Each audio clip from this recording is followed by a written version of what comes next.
sabong natin. Gusto ko lang yun ang mangyayari.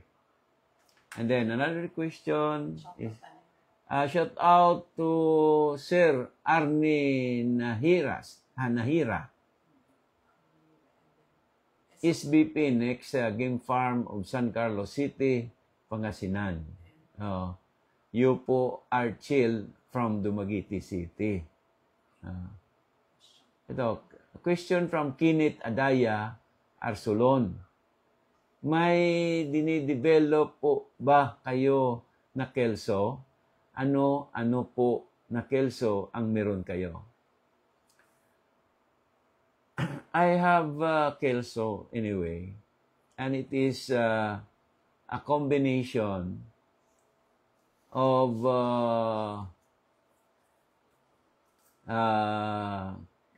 kelso ni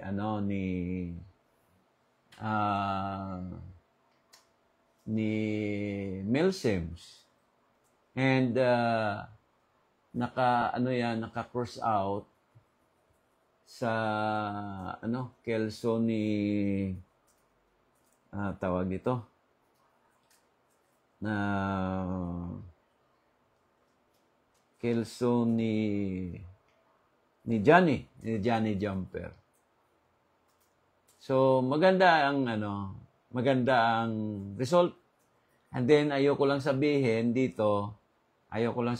dito na napakaganda at baka mamaya maano na naman ako. Mabas naman ako, no? Kasi sa sobrang niya, galing, hindi ko na muna pinagpatuloy kasi mamaya mapunta yun sa iba at ito ay baka mahirap na ako manalo balang araw pagka na pumunta ako sa isang lugar na marami akong nabigyan doon. Alam mo naman kung paano kasi pag nakakuha sa iyo ang isang breeder, may pupunta doon sa kanya at hihingi or bibili, mamaya maparami din yon. Pag nakalaban natin yan sa mahirap talunin. So, nandun lang yun sa akin, yung kelso na yun. Actually, ang kelso na napunta sa akin is, claret na kelso, at saka yung, roundhead kelso. Yun ang napunta sa akin. So, yun ang kinet-cross out ko. Maganda naman yung result. No? So, but, andun lang yun sa akin, pero I don't want to share it to anybody. At saka, half of that is from sa kaibigan ko, no? Very good friend, Loy Sisa. So, nakapag-promise ako kay Paring Loy na ayokong, sabi niya kasi sa akin na kung pwede, pagka mayroong kelso na yung galing sa kanya, hindi ko na ipamahagi. Kasi si Paring Loy kasi pumupusta na malaki yan eh. So, yun na. Nagpromisa ako. So, walang makakuha nun. No? Thank you so much. I shout out pala kay Paring Loy. Sa LA siya ngayon. Last question. Now, there's another question. Last question. Okay.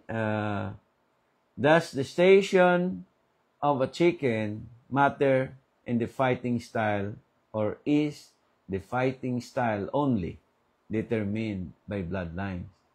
Well, iyan ay kasama po, no? Yung station niya, kasi sa amin, na,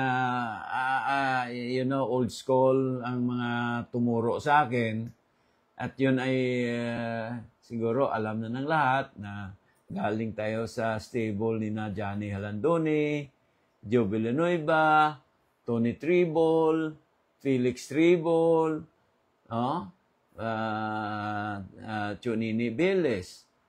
Bali, yung yung grupo na yan, hindi kami naglalaban ng mga high station. We don't fight high station. maybe we use it for breeding materials pagka yung mga inahin medyo mababa. So, yun ang binibreed namin. Pero yung nilalaban namin, yung mga good station like with medium high. Doon lang kami sa medium high. Ayaw namin ng high talaga.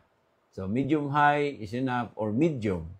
Yun ang ano. Pero ang sa record namin, ang mas maraming panalo, itong medium. Hindi yung mas maganda ang score niya kaysa sa medium high. Yung medium talaga. Oh. Kasi pag nag-cut sila sigurado, isa, dalawang palo lang. Ganon. Now, at itong ano, yung question na ano, yung ano tawag doon? Ang fighting style, no? Ang fighting style, may effect din yon, no, sa fighting style because yung mataas na manok, mabagal mag-ikot, no? Sometimes naaabutan sila ng kalaban pagka mabilis ang kalaban. Lalo na ngayon yung mga kalaban mo, sweaters. Mabilis kasi ang sweaters. Pagka hindi ka maingat doon, aabutan ka ng palo, no, ng sweaters. That's why you need to have a chicken that are balanced, no? Balance in weight and balance in height. Yun ang gusto natin. So, yun ang ano. So, lahat ng bloodline po, like sinasabi dito na only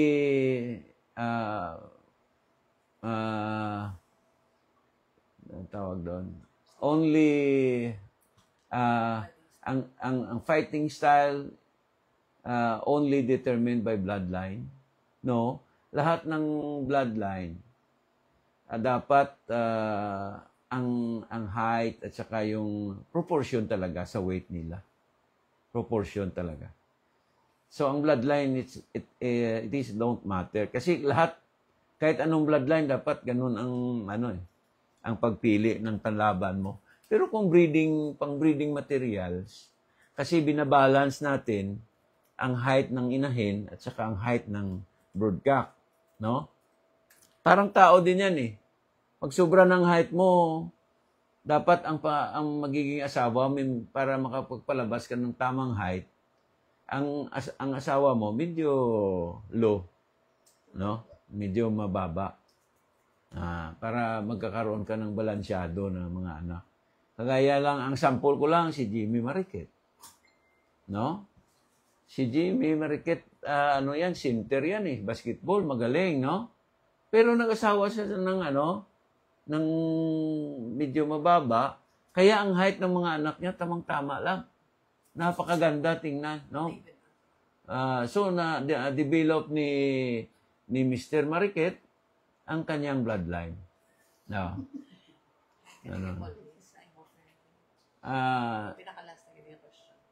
Last question from Paul Hayes, no?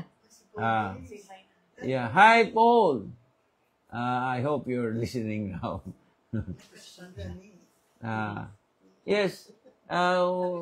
So, the question of Mr. Paul Hayes, have you crossed your grace to Boston?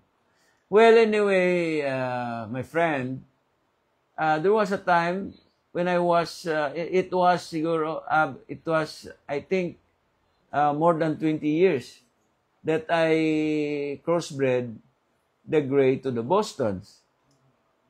But I used Boston as broodcock and the hens are grays. The result is so good. That's why I stopped breeding them. I just breed a few of crosses for my personal use because it's not proper to sell them. I know that you are going to copy that, my friend. So you can do it because You have my my Boston, you have my Grays. But you need to use the gray hens. Because if you use Boston hen and you use a gray broadcock, the result is 50-50. The batting average is 50-50. Now, if you want to make it higher, you need to use the gray hen, and the broadcock is Boston. I think it's clear. That's all the time we have for Thank you. Thank you so much sa pag-join sa aming live tonight. And thank you sa mga questions. Now, we have a follow-up question. Now, if I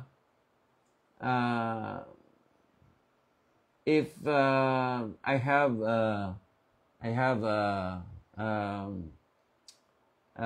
signal in the farm, I can have a live every day or maybe every 2 days, no? If I have time there, because we are now installing Wi-Fi in the farm. Now I just want to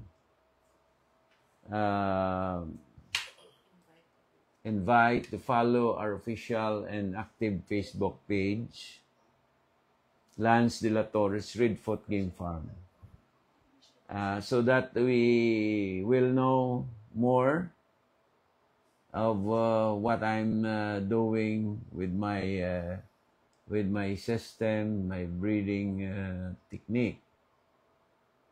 And this is free. This is free. And I will announce here that we are looking forward to have what you call this, to have a sort of seminar for traders. We will open the School of Cockfighting in Redfoot Game Farm. I hope it will be done this year or maybe next year. Early next year. So good night, everyone. God bless, and hope we'll meet again. Especially Paul Hayes. You are most welcome, partner. Okay. Soon. You can visit. Bye-bye.